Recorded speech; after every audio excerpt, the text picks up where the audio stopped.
Di dimensi lain, versi dirimu baru saja menjadi miliarder. Sedangkan di sini, kamu sedang menonton video ini. Adakah cara untuk meretas lini masa tersebut? Mari kita bedah 10 dimensi dari sudut pandang sains. 1. Dimensi ke-0, 0D, titik kesepian dan kehampaan. Selamat datang di dimensi 0. Kamu adalah sebuah titik. Kamu tidak punya tinggi, tidak punya lebar, dan tidak punya kedalaman. Kamu sebenarnya hanyalah sebuah koordinat dalam ruang hampa tak terbatas yang penuh kehampaan. Eksistensi di sini sungguh mengerikan. Kamu tidak bisa bergerak karena tidak ada tempat untuk pergi. Kamu tidak punya mata karena mata butuh ruang dan kamu tidak memilikinya. Kamu sangat kecil tak terhingga, tapi kamu menguasai 100% alam semesta yang ada. Kamu adalah raja dari kekosongan. Rasanya sangat sesak. Ironisnya, tidak ada tembok yang mengurungmu. Kamu hanya sekedar ada. Dimensi pertama, 1D, garis lurus dan mimpi buruk komunikasi. Jika kamu menyusun titik-titik tanpa dimensi ini secara tak terbatas, kamu menciptakan sebuah garis lurus. Selamat datang di dimensi ke-1. Sekarang, kamu adalah sebuah garis, lebih tepatnya ruas garis. Kamu sudah punya panjang, tapi jangan terlalu senang. Kamu tetap tidak punya lebar atau kedalaman. Jika kamu hidup di sini, seluruh duniamu hanyalah seutas tali keseimbangan yang tak berujung. Jika kamu punya teman di sini, kamu tidak akan bisa melewati mereka. Kehidupan sosial di 1D adalah mimpi buruk, sebuah tarian kongga abadi di mana tidak ada yang bisa keluar. Penglihatan di sini juga sia-sia.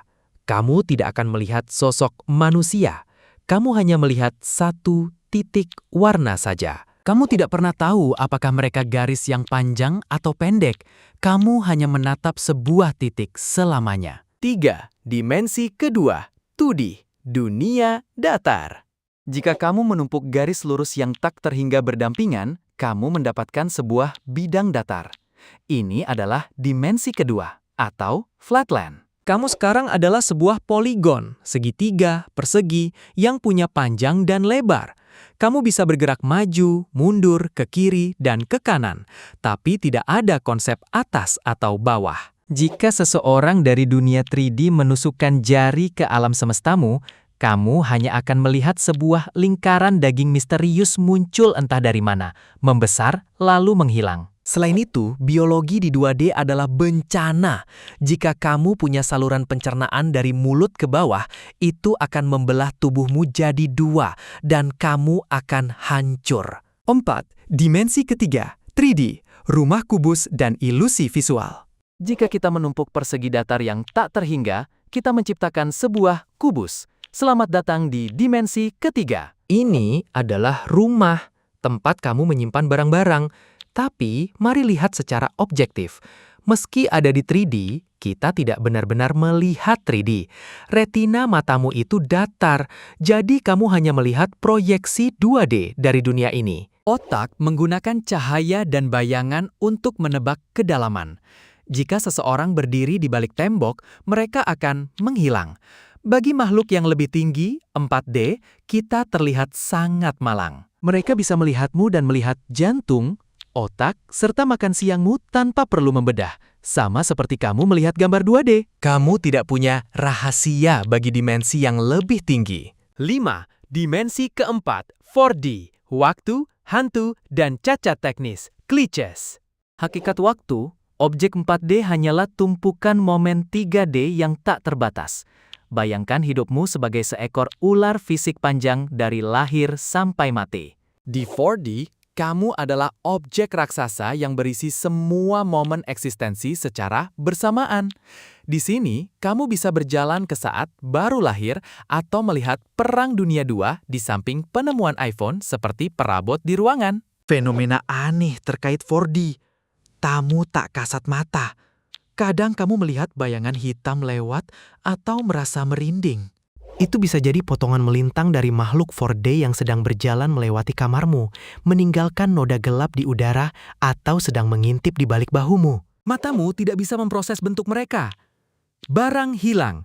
Kaos kaki atau korek api yang hilang lalu muncul lagi di tempat semula setelah beberapa hari? Mereka hanya tergelincir dari sumbu 3D ke dimensi keempat dan melayang tak terlihat sebelum alam semesta memuntahkannya kembali. Deja vu, perasaan pernah di sana, bukanlah kesalahan ingatan, melainkan glitch teknis. Dua versi 5D dirimu tidak sengaja berpapasan, atau lini masa 4D tersandung, membuatmu memuat masa depan alih-alih mengingat masa lalu. Dimensi kelima, 5D, bidang probabilitas dan tikungan nasib. Jika menyusun lini masa 4D yang tak terhingga berdampingan untuk melihat setiap pilihan yang mungkin, kamu mendapatkan bidang probabilitas 5D, dimensi bagaimana jika. Setiap keputusan, menonton video, atau mengerjakan tugas membelah alam semesta. Di sini, kamu melihat versimu sebagai miliarder, kriminal, atau dimakan beruang. Kamu adalah awan dari kemungkinan yang tak terbatas. Berada di sini bikin lumpuh, karena kamu melihat dengan jelas semua hasil terpampang di depan mata. Namun, untuk pergi dari lini masa dimakan beruang ke miliarder, kamu harus kembali ke masa lalu sampai ke momen keputusan untuk memilih ulang. Itu memakan waktu. 7. Dimensi ke-6, 6D, menekuk takdir dan jalan pintas waktu. Jika menumpuk bidang probabilitas 5D untuk melipat ruang, kita memasuki dimensi ke-6. Di sini, kamu bisa mengambil jalan pintas. Kamu bisa menekuk ruang probabilitas dan melompat langsung di antara lini masa tanpa perlu kembali ke masa lalu. Kamu pada dasarnya adalah Tuhan bagi takdirmu sendiri. Tidak suka hari ini? Cukup melangkah ke samping ke alam semesta di mana kamu bangun kesiangan. Dimensi ke-7, 7D. Multiverse, mimpi, dan hukum fisika yang berbeda. Sampai titik ini, kita masih berada di alam semesta dengan kondisi Big Bang yang sama. Tapi 7D menghubungkan alam semesta dengan kondisi awal yang berbeda. Di alam semesta ini, kecepatan cahaya mungkin hanya 8 km per jam, atau gravitasi mendorong alih-alih menarik.